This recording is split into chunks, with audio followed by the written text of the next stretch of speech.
Hi everyone! Welcome again to my channel. At ngayon guys, andito tayo sa aking mini greenhouse. Ayan. So, dito nga pala kahapon ng umaga nagdilig ako dahil maganda yung aming panahon at hindi kami nagkaroon ng -degree. So, chance na madiligan ko dito. Ayan. Dahil dry na dry talaga yung soil dito. Ayan. And, ganito na ang kanilang winter setup ngayon. Ayan. So, ang aking ruby necklace nandyan nakasabit. Diyan ko siya sinabit. Ayan. So, ganito yung kanilang winter setup ngayon. Ayan. So, yung mga succulents ko na nakalagay sa mga tray na ganito, dinala ko na dito. Ayan. Dito muna sila during winter. Ayan. So, kung napapansin niyo guys, na nasa loob na sila ng aking greenhouse, tapos meron pa silang plastic dyan. Yung plastic na yan ay hinanda ko lang kapag magkaroon kami ng -degree, halimbawa -2, -3 pababa, ay anytime pwede ko siyang dito, ayan, itaklob. Kumbaga, kasi nung nakaraan, 'di ba, pinakita ko sa inyo na yung aking rolly ay nagkaroon ng frostbite. Ayan, nandito siya. Eto. Ayan, hindi naman siya nagkaroon ng damage sa dahon dahil isang beses pa lang naman siyang nagkaroon ng frostbite. So, ayan, bumalik siya uli sa dati. And then, yung isa na Purpusorum ay nandito. Ayan. Ayan, ito yung nagkaroon ng frostbite. Ayan.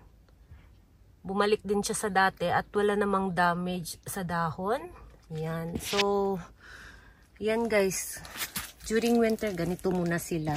Ayan. Ganito ang kanilang setup.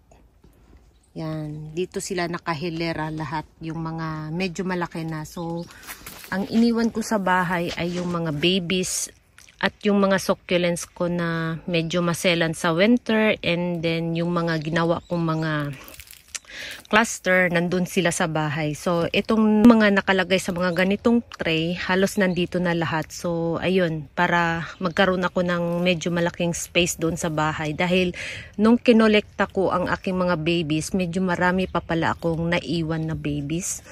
Ayan. So, ayan, meron din ako ditong cuttings na ayan.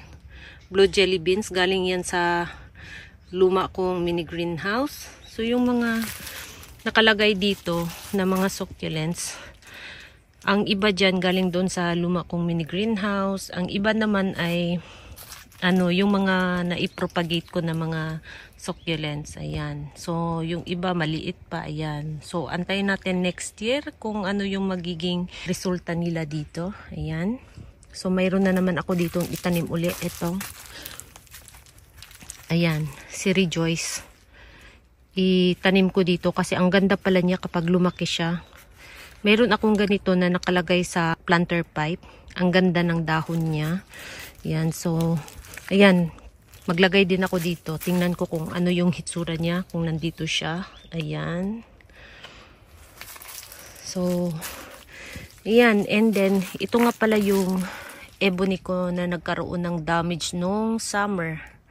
Ayan. Nagkaroon siya ng mga mushy leaves dito sa babang dahon. So, dito banda nagkaroon siya ng mga mushy leaves dito. Sa kalahati lang. Tapos, yung kalahati naman dito ay okay lang. So, dito lang yung may mga mushy leaves. And then, ang ginawa ko, tinanggal ko yung mga roots. And then, pinatuyo ko muna. Inantay ko siyang magkaroon ng bagong roots. Saka ko na siya tinanim uli. Ayan. Ang pagkadilig ko, kung saan lang yung bagong roots niya, doon lang yung dinidiligan ko. Hindi ko talaga siya full water para hindi magstay na moist doon sa pinakababang pot niya. So ayun, umukay na siya ngayon. Ayan. So, matigas uli yung dahon niya. Ayan. Tapos, meron siyang baby dito. Ayan. Nilagyan ko ng bato. Ayan, may bato dyan. Palatandaan na may baby siya dito banda. Ayan. Hindi pa kita yung baby. Ayan. Tapos, ito yung Grand Dizenza na niripat ko dito sa pot na to. Ayan. Yung baby niya medyo nakahinga na ng konti. Ayan. Diligan ko na din to siya, mga 3 times na yata. Ayan, matigas ang kanyang dahon ngayon. At ang katabi naman niya ay itong malaki kong Monroe. Ayan. 3 years old na yan siya, guys. So, after 3 years, ganyan na siya kalaki. Ayan, oh. Diba? Malaki na siya. So, napakaliit lang nito nung binili ko. Sobrang liit niya. So, ngayon, oh, ang laki na, oh. Yan. Malaki na talaga siya. And ito naman yung pinaka mother plant ng aking madiba. Ayan, si mother plant. So, dito ako kumuha ng mga propagation dati. Yung dahon niya sa pinakababa, tinanggal ko. So, nung binili ko siya, hindi pa ganyan yung dahon niya. Hindi pa siya nag-frill. Talagang plain pa lang yung dahon niya. Wala pang frill. So, yung pinakababang dahon ay tinanggal ko. Nagtanggal ako ng siguro mga 5 dahon ata yung tinanggal ko. So, lahat ng tinanggal ko na dahon ay nagkaroon siya ng baby. So, ngayon sumubok ako na mag-propagate ng head cuttings ng madiba. So, yung isang baby ay hinedcut ko. So, ngayon wala pa namang lumabas na bagong baby doon sa pinaka puno at wala pang lumabas na ugat dun sa head at yung dahon na tinanggal ko wala pang babies. So, meron ako ditong mga madiba. Ayan, ito yung kabatch na hinedcut ko. Nasa bahay yung hinedcut ko. So, ito yung kabatch. Ayan, ito yung first batch ng aking babies madiba. Ayan. So, yung mother plant nila nung binili ko, mas maliit pa dito, guys. Ito, mayroon na siyang frill-frill kung napansin ninyo. Yung binili ko yung mother plant, wala pa talaga siyang frill. As in, plain lang siya, maliit. Ayan. Tapos, ito yung aking champagne. Ayan. Malaki na rin siya, guys. Ayan, tingnan niyo yung kamay ko. Ayan, oh. Diba? Malaki na rin siya. Si champagne. Yan. Tapos ito yung lilasina ko. Tingnan niyo guys. Oh, ang laki na niya ngayon. So nung tinanim ko siya dyan, nag-worry pa ako dahil yung pot na pinagtaniman ko sa kanya, mas malaki pa yung pot. Ngayon, mas malaki pa siya sa pot. Ayan oh. Hindi nakita yung gilid ng pot. Yan. Umabot na yung dahon niya sa gilid. At buti na lang hindi siya nagkaroon ng damage during summertime. At wala pa siyang baby. Hindi pa nagparamdam kung mayroon siyang baby sa ilalim. Ayan. So, ang ganda ng kanyang dahon. Ayan. Tapos, ito naman ang aking lipstick. So, yung mga agavoides ko, mga ebony, nandito na sila. Kasi ayaw kong madamage yung tip ng kanilang dahon. Kasi tignan niyo yung dahon niya, oh. Ayan, matulis kasi yung tip. So, ayaw kong magkaroon ng damage. Kaya, ito ko sila nilagay sa mini greenhouse ko. Ayan. Ayan, ang ganda nito, oh. Si ebony. So, ito, ebony. Tapos, ito, super black ebony. Ayan. So, ibang-iba yung dahon niya, diba, itim. Tapos, ito, mapula. Ayan. So, ito ay ebony lang. Tapos, ito ay super black ebony. Yan. Ang ganda ng kanyang kulay sa dahon. Dark na dark. Tapos, ito naman si lipstick. Yan. Tapos, ang old egg ko. Ito, pinakita ko to nung bago pa lang ako gumawa ng video. Pinakita ko yan. Ayan. Nasa thumbnail ko yata to. Nilagay ko sa thumbnail. Ang liit pa niya doon. Ayun. Ngayon, ang laki na niya ngayon, oh. Tapos, mayroon na siyang baby. Parang 2 yata ang baby niya ngayon. Meron siyang palabas yata na isa. Ayan. Ang laki na niya. Si old egg. Yan, ang chubby pa. Tapos, ito naman si yellow ebony. Ayan. Na hindi pa masyadong dilaw. Ayan. Si yellow ebony. Tapos, ito yung colorata ko na nagka-damage nung summer. Ayan, yung nagkaroon siya ng mga mushy leaves. Ayan. Ngayon, umukay naman siya. Yan, si Wild Colorata. Ito, Wild Colorata. Ito, si Colorata Tapalpa. So, pink na pink itong Tapalpa. Ayan, oh.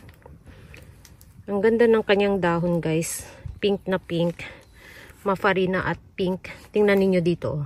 Ayan. Nawala yung farina dito. Ayan, di ba? Pink. So, ito naman, sa gilid ng dahon niya, pink. Pero overall, ang kulay niya ay parang bluish. Ayan, dahil siguro sa farina.